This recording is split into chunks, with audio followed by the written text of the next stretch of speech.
Ya llevamos 9 capítulos con hoy. 8 capítulos mostrándome que Dios está en control de todos los emperadores, todos los reyes, todos los mandatarios, todos los presidentes. Y a quien Él quiere, lo deja poner y lo deja quitar. Lo quita y lo pone. Entonces, sabiendo eso, qué gran alivio para mí como pastor. Saber que no importa dónde yo esté y dónde Dios y las circunstancias me permitan vivir, en un país donde hay mucho, en un país donde hay poco, Dios es mi Dios en ambos lugares. Así que yo creo que definitivamente Dios tiene a todo el mundo con un tiempo. Los días están contados. Usted tiene un cronómetro que Dios lo activó y Él sabe cuando dice se fue. Vamos, salpaste, como un barco salpa del puerto, así mismo vamos a salpar todos. O quizás, a menos que el Señor venga y veamos todo esto cumplirse en nuestro tiempo, entonces es diferente. Pero si no, nos vamos. Daniel se está casi yendo. Por lo menos se está casi retirando de la labor que tuvo en el gobierno, no solamente babilónico, sino también medo-persa. El mensaje le puse la oración de un hombre quebrantado. Ya Daniel está en sus 80 años. Daniel estaba ya entrando en una edad que le decimos ya que prácticamente, como dice la palabra de Dios, la vida del hombre, lo que va a durar en esta tierra son 70 años. Y usted dice, yo tengo 67. 1, 2 y 3. Y usted dice, ¿y qué me queda? ¿Qué me queda? Y en lo más fuerte, 85. Mis tías que tienen más de 90, mi abuela que murió de 99, mi bisabuela que murió de 109, dice, prepárate. Y todos mis tíos y tías que tienen 105, 106. Eso es una gracia de Dios. Y Daniel en esa edad ha demostrado algo en su vida y es lo que a mí me impresiona. Ya que estamos entrando en la faceta final de esta preciosa carta, pero este precioso libro, de Daniel, que él no era un hombre egoísta, no fue un hombre ambicioso, no fue un hombre orgulloso, no fue un soberbio, no fue un codicioso, y él era un hombre persistente en la oración y un fiel adorador y creedor en su Dios. Él era un hombre de fe. Daniel era un hombre de fe. Era un hombre que de verlo, uno se quitaba el sombrero de saber que estaba frente a un hombre de Dios, un siervo del Señor. Y eso no fue por ser un viejo ya de 80 años. Eso lo demostró él cuando era un jovenzuelo, cuando llegó cautivo a Babilonia, como uno de los hombres más sabios que había en Israel y que como costumbre el imperio babilónico recogía para educarlo con su cultura, con su comida, bajo su liderazgo, pero con él no se pudo. ¿Por qué? Porque él no tenía precio, como algunos de nosotros. Ahí por ahí dice, todo el mundo tiene su precio. Póngame atención, Daniel no tuvo nunca un precio.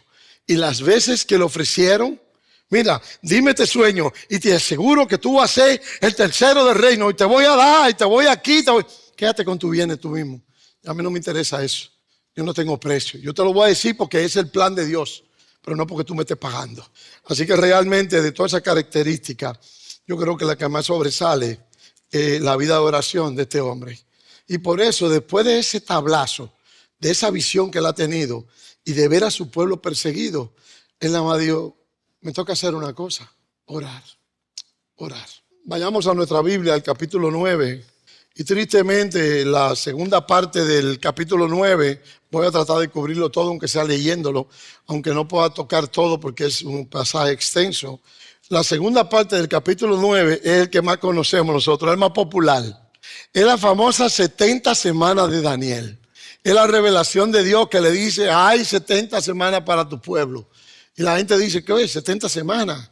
Por 70 semanas, por 7 son 490 días. Vamos a ver eso con detalle, pero ese famoso pasaje que es la columna vertebral de todo el plan de Dios, porque Dios lo ha revelado completito. No nos ha dejado nada para la imaginación. No nos ha dejado nada para la pregunta. ¿Cómo será? ¿Y cuándo será? ¿Y qué será? ¿Y quién será? ¿Y cómo lo hará? No hay duda ninguna, porque está todo escrito. Y Daniel tuvo ese privilegio de ser el profeta que Dios le reveló todo el plan. El de los gentiles y cuando se metan de nuevo con Israel. Él se lo reveló completo. Por eso el sufrimiento y el dolor de Daniel. Así que es importante ver ese contexto en que Daniel está orando. ¿Por qué Daniel irrumpe con esta oración? Vamos a empezar en el pasaje. Dice, versículo 1. En el año primero de Darío, hijo de Asuero, de la nación de los Medos, que vino a ser rey sobre el reino de los caldeos. En el año primero de su reinado, yo, Daniel, miré atentamente en los libros el número de los años de que habló Jehová al profeta Jeremías, que habían de cumplirse las desolaciones de Jerusalén en 70 años. Qué increíble cómo Dios cuenta, explica, muestra una visión años antes de que sucediera. ¿Qué era lo que cargaba Daniel? ¿Por qué Daniel estaba tan cargado que se fue directamente al trono del Padre, como vamos a ver, a orar y a buscar en la Biblia? ¿Por qué? Número 1, tenía carga muy grande por la restauración de su pueblo, espiritual y físicamente. Su pueblo, que salió del exilio, ya tiene unos 65, 67 años fuera del exilio. Él va a hacer la matemática. Él no es tonto. Él va a buscar que enseña la Biblia. ¿Dónde vamos a buscar la respuesta? ¿Cuántos años fue que Dios dijo que iban a pasar el pueblo de Israel en el exilio? 70. ¿Y en qué año vamos? ¿Y en qué año vamos? Y él va a hacer la matemática. Lo vamos a ver ahora. Pero eso no es lo que me llama la atención. Me llama la atención la carga que él tenía de que su pueblo ya se estaba acostumbrando a la vida de Babilonia. Y se olvidó de que el plan era que después que pasen los 70 años de exilio, regreses a tu tierra, regreses a reconstruir el templo, regreses a reconstruir Jerusalén y que el pueblo de Israel siga los planes divinos que Dios tenía con ellos. Pero la mayoría del pueblo judío, que hablaban arameo, hablaban el idioma de los caldeos, se calderizaron y ya, ¿qué es lo que yo soy? Venezolano. I don't remember. My parents were Venezuelan. No me. I'm American. Oye, eso destrozaba su corazón de Daniel. Y por eso oró. Por eso lloró. Segundo, él anhelaba ver al pueblo de Israel volver al pacto, de obedecer a Dios y su palabra. Y no lo estaba viendo. Tercero, Dios le plugo a Daniel mostrarle la visión de Antíoco Epífanes, ese emperador griego del capítulo 8 que fue devastador en la historia de Israel. Ese cuerno pequeño que aparece, que hizo la vida de Israel, no hay descripción. Y número 4, también vio al futuro líder que va a surgir al final de los días. Guarda la visión, porque es para el final de los tiempos, para la conclusión del plan divino, aparecerá ese personaje que para muchos es conocido como el anticristo. ¿Qué vio Daniel? Un juicio venidero a su pueblo. Eso es interesante, porque a veces nosotros no creemos, yo soy evangélico ya, yo soy salvo. Salvo siempre salvo. A mí Dios no me toca porque yo soy hijo del rey. Are you sure? Porque esto que está viendo Daniel era lo que le venía a su pueblo. Y yo creo que es una oración llena de pasión. Es una oración saliendo del corazón de un pastor como Daniel. Así que lo primero es que yo quiero ver al profeta que ora. Lo primero, el profeta que está orando. Este profeta dice que inmediatamente él supo y buscó a partir del capítulo 9, Dios con ese capítulo de famosa columna vertebral enseña unos principios, no solamente acerca de la oración, sino de vida para usted y para mí, que pueden sernos muy útil hoy, miles de años después de este momento. Pero, ¿qué hacemos nosotros cuando estamos frente a un momento de desaliento, desconsolación, dolor y aún enfermedad física, ¿qué hacemos? Daniel, ¿sabe lo que hizo? Ir a la palabra de Dios. Ir a la palabra de Dios. El profeta, ir a la palabra de Dios. Pero espera un momentico. Yo creo que se había un profeta que estaba en el ranking de profetas, era Daniel, porque a este fue el único que Dios le reveló todo el plan. ¿Usted cree que a Jeremías se lo reveló? Y él hace lo que dice el versículo 3. Y volví mi rostro a Dios, el Señor, buscándole en oración y ruego, en ayuno, cilicio y ceniza. En otras palabras, él dice, primero me fui a ver qué tiempo falta para que se acaben los 70 años de exilio. ¿Cuánto falta? ¿Cómo lo calculo? Dios te lo dijo. ¿Dónde me lo dijo? En la palabra. ¿Qué hizo Daniel? Buscar la palabra. Buscó a Jeremías. Eso me mostró, mire, una humildad en este hombre de Dios increíble. Imagínense, el mero de los profetas yendo a ver al profeta llorón, al que nadie le hizo caso, al que no se convirtió ni uno, que no tuvo un éxito ministerial, a ese que todavía siguió siendo un profeta de Dios fiel, que le dijo a Dios, Dios, I want to quit. Nadie responde, el pueblo, yo le estoy advirtiendo que va a venir un exilio, que va a venir un exilio, que va a venir un exilio que va a destruirlo, que va a llevar a Israel agarrado como gancho para Babilonia, pero no hacen caso. Y Dios le dijo, no me tire la toalla, papi, que yo no mido la fidelidad de los hombres por los resultados de números que la gente tiene, sino por su fidelidad a mí. Y ahí escribió el libro de Jeremías. ¿Y qué hace Daniel? Buscar en sus notas. ¿Qué dijo Jeremías? 70 años desde que salgamos. Ahora, aquí viene la pregunta de los estudiosos y de los historiadores. ¿A partir de cuánto fue que Daniel estaba calculando los años? Porque hubieron 3 exilios. ¿Cuántos exilios hubieron? ¿Cuántos? 3. Primero, 605 antes de Cristo. Llega la invasión de Babilonia. Nabo invade la ciudad y agarra, deja un presidente títere en Israel, el rey Joaquín, lo deja ahí, pero se lleva lo mejor de la crema innata de Israel. Los más intelectuales, los mejores consejeros, los muchachos más fuertes, jóvenes, hermosos e inteligentes, y se los lleva para Babilonia. En el 605, primer exilio, y ahí estuvo Daniel, en el primero. El segundo fue en el 597 antes de Cristo. Vino otra arremetida de Nabucodonosor contra Israel y arrancó de nuevo con otro viaje de judíos para el exilio. Segundo exilio, 597 antes de Cristo. Y el tercero fue en el 586, cuando fue que ya él dijo, ya yo voy a desbaratar esto. Quemó el templo, desbarató todo, acabó con todo el mundo, mató a muchísima gente y agarró el tercer grupo de exiliados y se lo llevó a Babilonia. Así que Daniel tiene 3 datos, 3 puntos de partida. Yo me imagino que él inteligentemente hizo las matemáticas y dijo, bueno, vamos a coger el primer exilio, que fue en el 605. ¿En qué año estamos ahora mismo?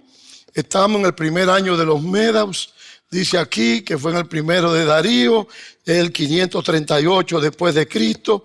Entonces, ¿qué pasa? Que si yo sumo 538 y le resto 605, eso me da como 67 años aproximadamente en el exilio.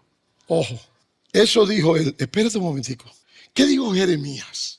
Jeremías dijo, lo voy a citar, toda esta tierra será puesta en ruina y en espanto, y servirán estas naciones al rey de Babilonia 70 años. Y cuando sean cumplidos los 70 años, yo voy a castigar al rey de Babilonia y a aquella nación por su maldad, ha dicho Jehová, y a la tierra de los caldeos, y la convertirá en desierto para siempre. O sea, que Daniel hace la matemática y dice, ya van 67, ¿cuántos me faltan? 3. ¿Para qué? Para que los medopersas vengan e invadan, oigan, desbaraten al imperio babilónico totalmente, y entonces ya se va a armar un regreso, va a haber un regreso. Un rey persa va a decir, Israel, levántense y regresen a casa. vuelvan a su tierra. Tomen su oro, sus copas, sus cosas del templo y vuelvan y establezcan el templo. Daniel está preocupado por saber cuánto falta para que se cumpla la promesa de Dios. Ahora, me llama la atención que el profeta Dios, de nuevo, que Dios le reveló todo el plan de la humanidad, tenga que ir a leer otro pasaje de la Biblia. Y eso me deja a mí un gran principio. Un profeta que no tuvo muchos seguidores como Jeremías, ni le daban muchos likes. Tuvo un profeta como el profeta Daniel, que era uno de los mejores profetas que podía tener la tierra, mirando y siguiendo la obra de Jeremías. Eso me da a mí un sentimiento de admiración por Daniel, por su humildad, por su sencillez y sobre todo por su dependencia en la palabra de Dios. Pregunta, ¿a dónde usted corre cuando la cosa se pone peluda? ¿Hablar con alguien del trabajo? ¿Hablar con su mamá, con su papá, con una amiga a que le dé consejo? ¿O usted va a la palabra de Dios? Daniel fue a la palabra de Dios en momentos de desesperación, de dolor, de debilidad y sobre todo de confusión con la visión que Dios le dio. Pero él no solamente se fue a la palabra, mira lo que dijo él anteriormente. Y volví mi rostro al Señor buscándole en oración y ruego. Él se fue a orar. Él dijo, yo no puedo cambiar nada, pero yo puedo orar. Interesantemente, yo quiero que usted oiga la oración de él, versículo 4. Y oré a Jehová mi Dios, e hice confesión, diciendo, ahora, Señor, Dios grande, digno de ser temido, que guardas el pacto y la misericordia con los que te aman y guardan tus mandamientos. Hemos pecado, hemos cometido iniquidad, hemos hecho impíamente y hemos sido rebeldes, y nos hemos apartado de tus mandamientos y de tus ordenanzas. No hemos obedecido a tus siervos los profetas, que en tu nombre hablaron a nuestros reyes, a nuestros príncipes, a nuestros padres y a todo el pueblo de la tierra. Tuya es, Señor, la justicia, y nuestra la confusión de rostro como en el día de hoy lleva todo hombre de Judá, los moradores de Jerusalén y todo Israel, los de cerca y los de lejos, en todas las tierras a donde los has echado a causa de su rebelión con que se rebelaron contra ti. Oh Jehová, nuestra es la confusión de rostro, de nuestros reyes, de nuestros príncipes y de nuestros padres, porque contra ti pecamos. De Jehová nuestro Dios es el tener misericordia y el perdonar, aunque contra él nos hemos rebelado. Y no obedecimos a la voz de Jehová nuestro Dios para andar en sus leyes que él puso delante de nosotros por medio de sus siervos los profetas. Todo Israel traspasó tu ley, apartándose para no obedecer tu voz, por lo cual ha caído sobre nosotros la maldición y el juramento que está escrito en la ley de Moisés, siervo de Dios, porque contra él pecamos.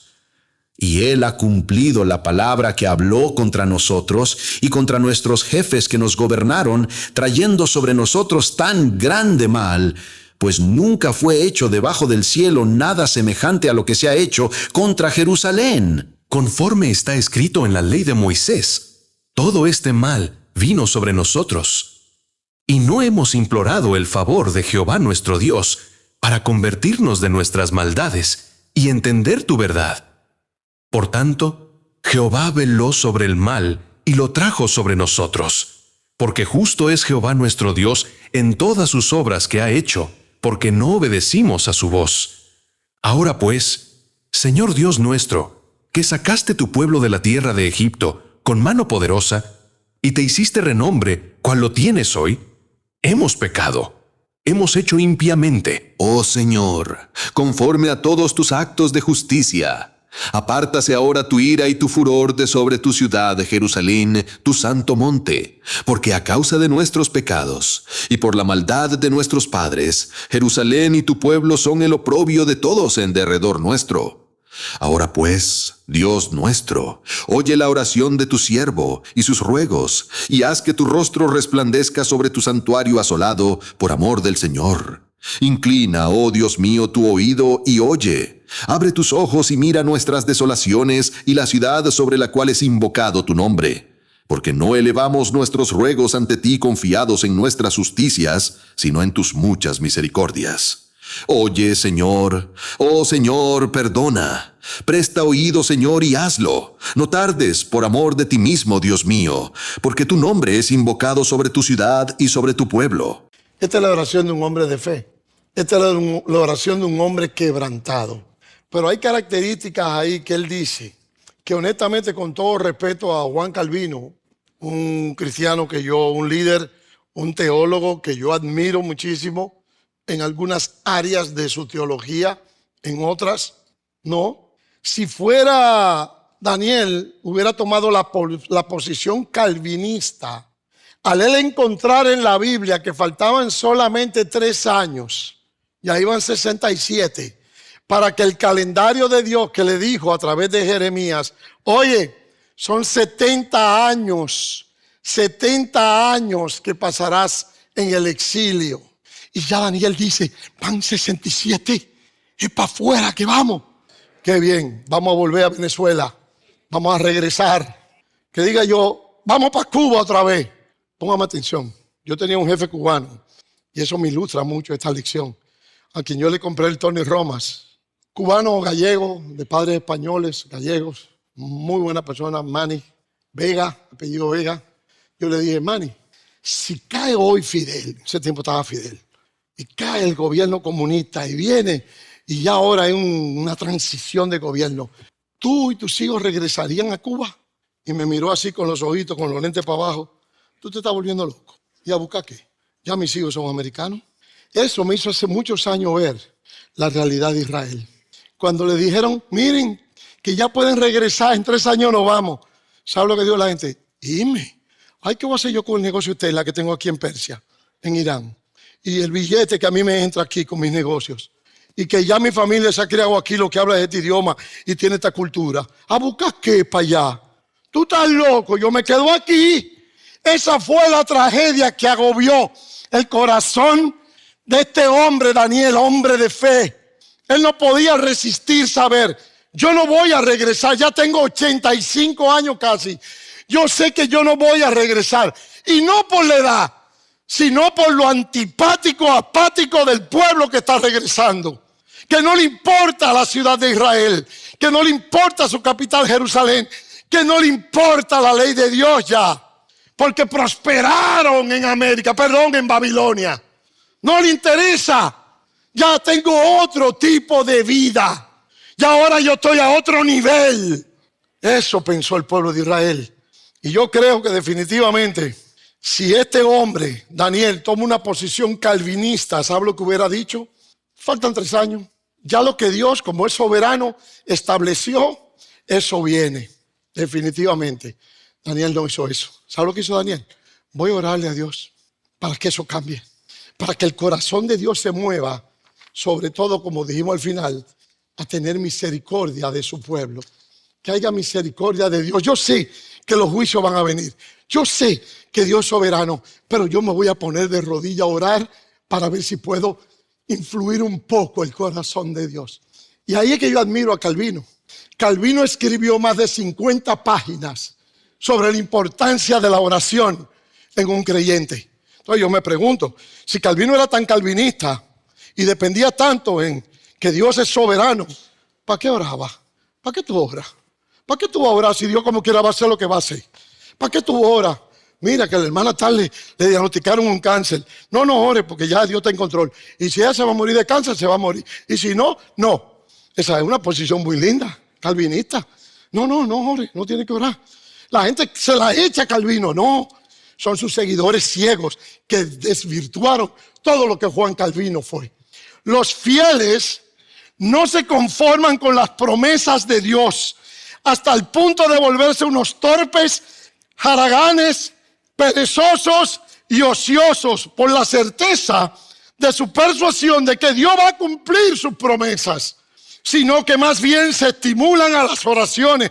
Esto es Juan Calvino diciendo, sí, es muy chévere decir, Dios es soberano. No ore porque Él va a hacer lo que Él va a hacer porque Él es el gran soberano. Dice, sí, yo lo sé que Él es. Pero mi trabajo es no ser un haragán en mi relación de oración con Él y pedirle, Dios, cambia esos corazones. ¿Puede Dios? Sí. Entonces dice él, porque la verdadera prueba de la fe es la seguridad. Cuando oramos de que Dios realmente va a cumplir lo que Él nos ha prometido. Nada puede ser mejor para nosotros que pedir lo que Él ha ya prometido. Nosotros mostramos nuestra espiritualidad al abstenernos de orar y decir, Dios que haga, porque Él va a hacer lo que Él quiera. Eso revela nuestra carnalidad. Muéstrame un hombre así o una mujer y te mostraré un creyente carnal. Y esta oración de Daniel que usted y yo leímos es poderosa, porque esta merece horas de estudios, muchas horas de estudios que yo no tengo ni usted tampoco hoy. Pero él hizo una cosa que es un modelo para la oración. Así como el Padre nuestro que está en los cielos es el modelo en el Nuevo Testamento. Esta oración de Daniel en el capítulo 9 es el modelo del Antiguo Testamento.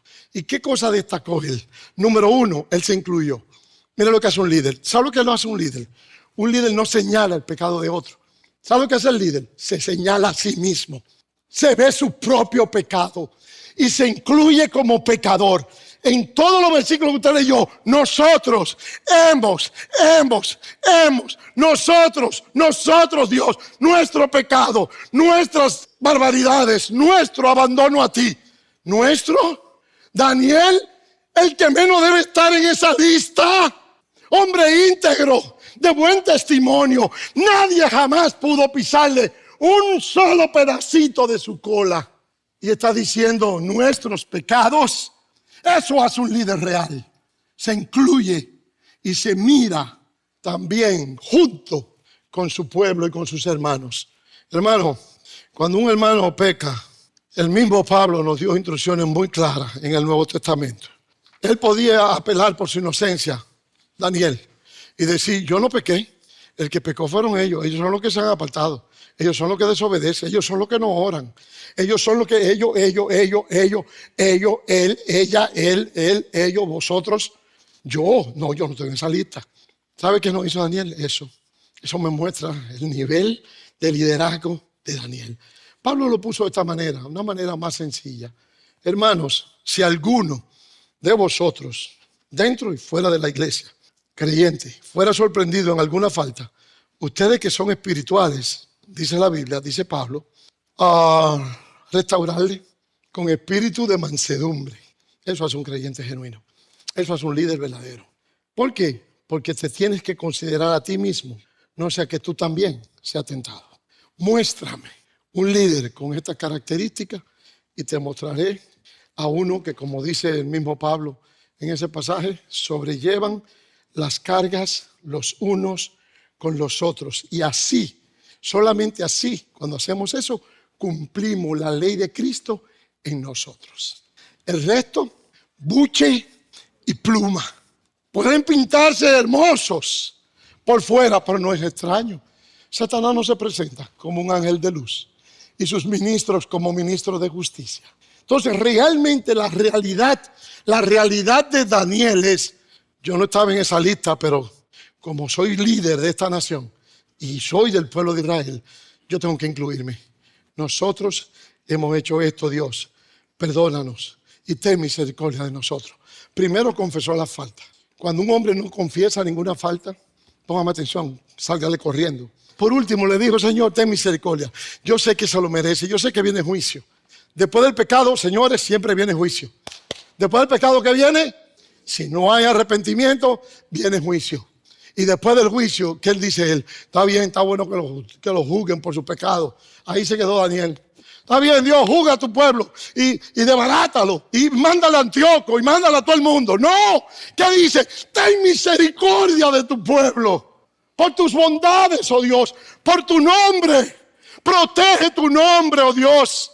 Ese es el corazón de este siervo. Ya se está poniendo viejo. Ya se está avejentando. Y las energías se le van debilitando. Pero por último, del versículo 20 al 27, la columna vertebral de este capítulo 9. Aún estaba hablando y orando, y confesando mi pecado y el pecado de mi pueblo Israel, y derramaba mi ruego delante de Jehová mi Dios, por el monte santo de mi Dios. Aún estaba hablando en oración, cuando el varón Gabriel, a quien había visto en la visión al principio, volando con presteza, vino a mí como a la hora del sacrificio de la tarde, y me hizo entender y habló conmigo diciendo: Daniel, ahora he salido para darte sabiduría y entendimiento. Al principio de tus ruegos fue dada la orden, y yo he venido para enseñártela, porque tú eres muy amado. Entiende pues la orden y entiende la visión. 70 semanas están determinadas sobre tu pueblo y sobre tu santa ciudad, para terminar la prevaricación y poner fin al pecado, y expiar la iniquidad, para traer la justicia perdurable, y sellar la visión y la profecía, y ungir al Santo de los santos. Sabe pues y entiende que desde la salida de la orden para restaurar y edificar a Jerusalén hasta el Mesías príncipe, habrá 7 semanas y 62 semanas. Se volverá a edificar la plaza y el muro en tiempos angustiosos. Y después de las 62 semanas, se quitará la vida al Mesías, mas no por sí, y el pueblo de un príncipe que ha de venir destruirá la ciudad y el santuario, y su fin será con inundación, y hasta el fin de la guerra durarán las devastaciones. Y por otra semana confirmará el pacto con muchos. A la mitad de la semana hará cesar el sacrificio y la ofrenda. Después, con la muchedumbre de las abominaciones, vendrá el desolador, hasta que venga la consumación y lo que está determinado se derrame sobre el desolador. Qué interesante, 70 semanas. La famosa 70 semanas de Daniel. ¿Qué hizo Dios después de Daniel hacer esa oración que usted vio? Lo que Dios a veces hace y a veces no. Respondió. Dios dijo: voy a responder tu oración. Y le mandó, dice, aún yo estaba hablando y orando, todavía estaba prácticamente de rodillas, cuando de repente, dice él, estaba hablando, ¿se le apareció quién? Siempre está Gabriel trabajando. Ese ángel, cuyo nombre es Dios es mi fuerza, vino a fortalecer a Daniel. Porque él ha tenido esta revelación. Un pasaje muy difícil, no hay una sola interpretación. Así que de adelanto, aguanta. Vamos por parte, como Jack el Destripador. Vamos a ver qué es cómo hacemos estos cálculos ahora. Porque él habló ya el ángel, no a Daniel, Gabriel le dijo: cuando tú empezaste a orar, me fue dada la orden inmediata de parte de Dios, el jefe comando de todos los reinos celestiales en la tierra y en el cielo, a que te respondiera esa oración. ¿Y sabes por qué lo voy a hacer? Dijo Gabriel: porque tú eres muy amado por Dios. ¿Y qué le dijo? ¿Tú estás preocupado por tu pueblo? Oye lo que va a pasar. ¿Tú estás preocupado por la salud espiritual del pueblo y si el pueblo va a regresar y los que van a regresar, que total fue un puñadito que vinieron para atrás de nuevo en 3 regresos a Israel? Entonces él dice que iban a pasar 70 semanas. Ahora vamos a ir corrigiendo. A mí me da pena que en español se lean 70 semanas, porque lo que dice el original en hebreo es 77. En inglés, la NIV es una excelente traducción, a diferencia de la King James o New King James, donde usó 70 weeks. Ellos usaron 77. 77. Entonces, ¿qué significa? Que no son 70 semanas, son 77 de años. De nuevo, volvamos a la matemática. ¿Cuánto da 70 por 7? No, ya usted se lo sabe. Pues yo duré media hora hablándole de los 490 años de desobediencia. Ahora vuelve de nuevo 490 años más. Después de su salida, después del decreto. Y él calcula y dice, el ángel le dice, después que se dé el decreto, que no se ha dado todavía, pero cuando se dé el decreto real del emperador de que la nación de Israel regrese a su tierra, desde esa fecha van a pasar 69 semanas, dice el ángel, no lo dice Martín Vargas, 69 semanas, que son 69 de 7 años, que son 483 años. O sea, son periodos de 7 años. La gran pregunta de los estudiosos, dicen, ok, el ángel fue detallado. Aquí no hay de que, déjame ver lo que yo interpreto. ¿Y cómo lo dividimos? ¿Cómo lo calculamos ahora? ¿Desde cuándo fue el decreto? Porque ha habido 3 decretos. ¿Cuál fue el que él partió? Ponme el primer decreto que aparece en Crónica. Pónmelo ahí atrás. El Señor, el Dios de los cielos, me ha dado todos los reinos de la tierra y me ha designado para que yo le edifique una casa en Jerusalén, que está en Judá. Quien de entre vosotros sea de su pueblo, el Señor su Dios sea con él. y suba. Todo lo que robó Babilonia, todo lo que conquistó y le quitó del templo, todos los que vinieron exiliados a Babilonia, ya no hay más Babilonia. Ahora es Medo-Persia y ahora es el imperio persa. Y yo, Ciro, su emperador, decreto número 1. Ahora, ¿en qué año fue eso? Aguántense ahí. Ese fue el primer decreto. Según los cálculos, hoy, porque Daniel no lo vio, ni vio a Ciro, esto está en Crónica, Ciro no había ni nacido. Y ya Dios está hablando de su nombre. Dios es soberano. Diga conmigo, Dios es soberano y tiene la historia en sus manos. Siglos de años antes de nacer Ciro y decir, nació Ciro, ya Dios lo había citado en Crónica diciendo, cuando Ciro, mi siervo, ¿cómo? ¿Un rey impío, pagano, es su siervo? Claro que sí, porque entonces Dios no fuera soberano, si nada más fueran los creyentes que fueran sus siervos. No, Dios usa a quien le da la gana. Y si usted como creyente no quiere hacer la obra, Dios levanta un impío y dice, la voy a hacer con este pagano. Porque Dios es Dios. Yo no puedo encasillarlo. Imposible. O sea que el primer decreto, cuando hacemos los cálculos, esto fue unos años antes, si yo sumo, hasta que el Señor murió, porque ahí es que concluye, cuando el Señor murió en la cruz, cuando pagó ya por el pecado. Esa fue la revelación de Gabriel. Desde que venga ese decreto, hasta que el Señor diga, en tu mano encomiendo mi espíritu, ¡pum! Y muere, y luego resucita, ya se cumplió esos 483 años. Cuando uno hace la matemática del decreto número 1 de Ciro, no dan la matemática, se queda corta en años. No da los 483. Entonces la primera opción es muy probable que no fuera. Vamos a la segunda. ¿Qué decreto? Segundo decreto. Por mí es dada orden que todo aquel en mi reino, del pueblo de Israel y de sus sacerdotes y levitas, que quiera ir contigo a Jerusalén, vaya. Si usted hace la matemática, usted dice, desde el 457 sumamos aproximadamente, caeríamos en el año 27 o 28 después de Cristo.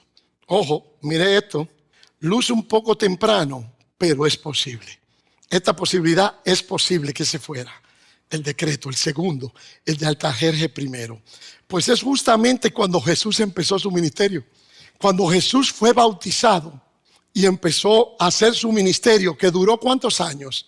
Entonces, si miramos la matemática, es muy probable que sí, que este fuera el que encajara, el segundo, y diera exactamente 483 años hasta que el Señor hizo así.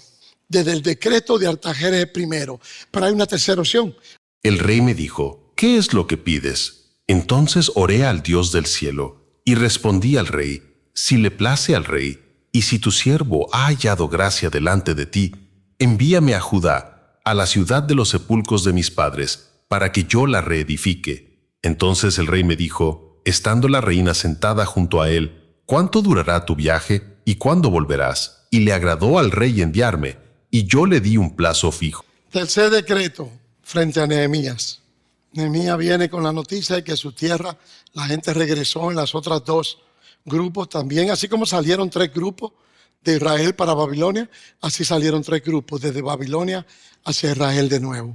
Grupito, diga chin. ¿Y qué pasó con la mayoría de los judíos? Chilling en Babilonia. By the river of Babylon. Ahí se quedaron.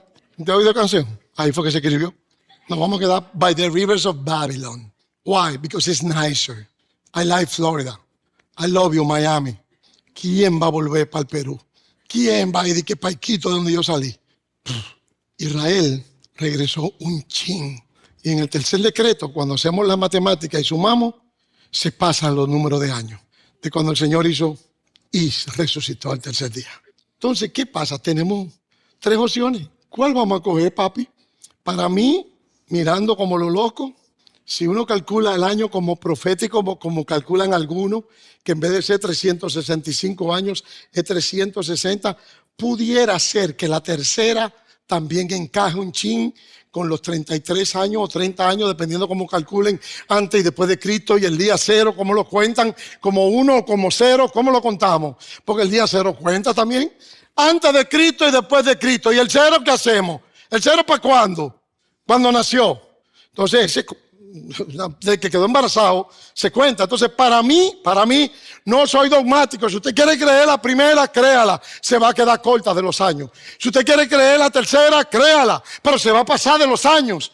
Si quiere creer la segunda, es la que más cerca está. Entonces, sea la primera, sea la segunda, sea la tercera, ya esto pasó y se cumplió. Aquí viene el problemita de la teología. Porque ahora usted me dice, pero ¿cuántos años fue hasta que el Señor hizo así y resucitó? 69/7. Espérate, ¿cuántos años? 69/7. Matemática, 483 años. Y aquí concluyo mi mensaje. ¿Y la semana 70? ¿Para cuándo? ¿Qué pasó con la 70? ¿Dónde está la 70? Esos 7 años finales. Ahí que se confunden los teólogos, especialmente Calvino. Ojo, cuando Calvino le tocó, porque usted quiere, yo lo invito a que me busque el estudio, comentario de Calvino en Apocalipsis. Búsquelo, me lo recomienda. Por favor, me lo trae la semana que viene. Me manda un link. Mire, pastor, para que lo compre. El comentario de Calvino. No el de Juan, no el de Lucas, no el de las epístolas. El de Apocalipsis, por favor. Esos números a él lo ponían loco. Esas profecías y esos simbolismos, como decía él, lo ponían nervioso. Y por eso, cuando Calvino, que tenía su propio método propio de calcular los años, cuando sumó y sumió y dijo, espérate, aquí me van a faltar años para cumplir las 70. Y estas 7, ¿dónde las meto? ¿Dónde las meto? Escatológicamente o teológicamente, como usted quiera. ¿A dónde hago el cumplimiento de esta séptima? Estas 70. Los últimos 7 años, ¿dónde lo meto?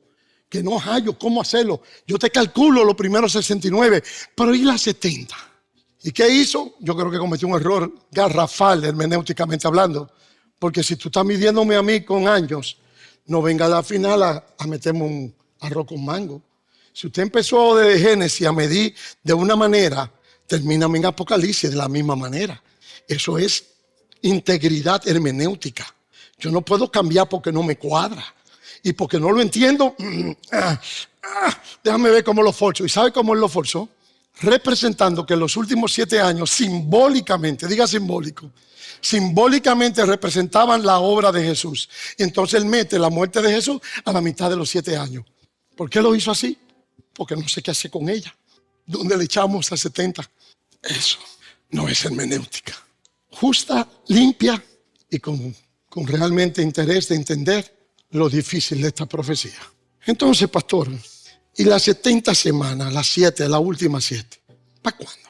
Ahí en la 69 se detuvo cronológicamente el tiempo de los gentiles, hasta que termine el tiempo de los gentiles, porque el énfasis para Daniel no eran los imperios gentiles, era el imperio del Mesías.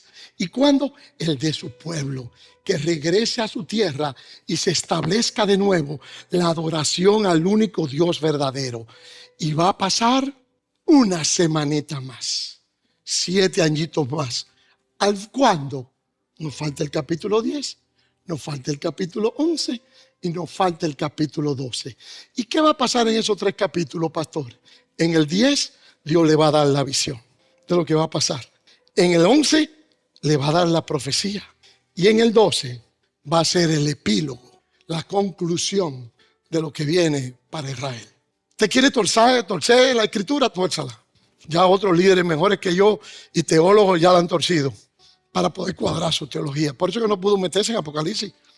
Sorry, pero es muy bueno en soterología, escatología y eclesiología.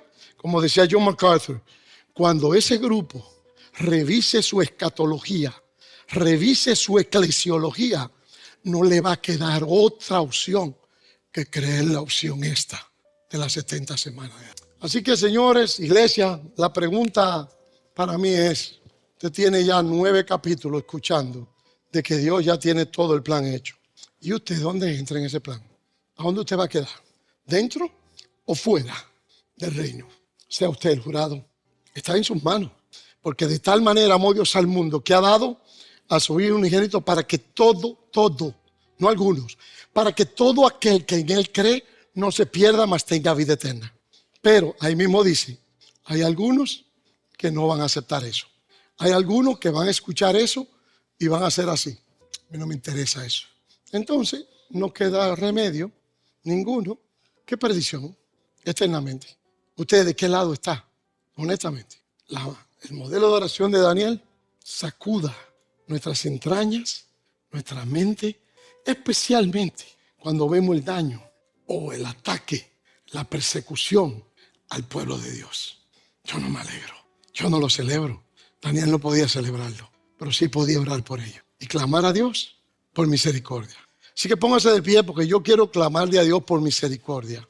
No solamente por los que no conocen a Dios aquí y tienen meses o quizás años escuchando. Va a pasar esto, se va a cumplir esto. Y hasta ahora todo se ha cumplido históricamente al punto.